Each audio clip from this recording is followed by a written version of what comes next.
Good morning everyone, and in this tutorial I'm going to show you how to set up a wireless printer on your Mac. Let's begin this tutorial. The first thing that I want you to do is I want you to click on the Apple icon on the top left-hand corner.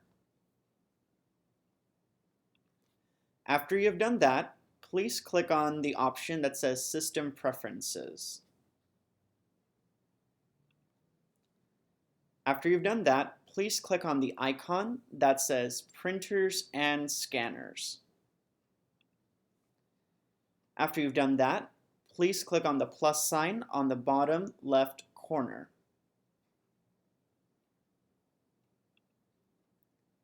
After you've done that, please look for the name of your printer in this area. This is the name of my printer right over here.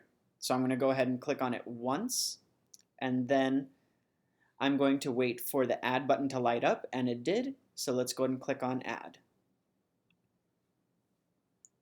And now the computer is automatically now setting up the printer onto the printer is now automatically being set up on my computer.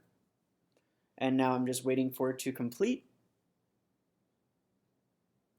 Keep in mind, in order for the computer to see the printer, you have to make sure that your wireless printer is connected to your Wi-Fi network. Now, the steps of that are pretty similar from printer to printer. It may just look different on where you need to find it, but they all connect in a very similar way.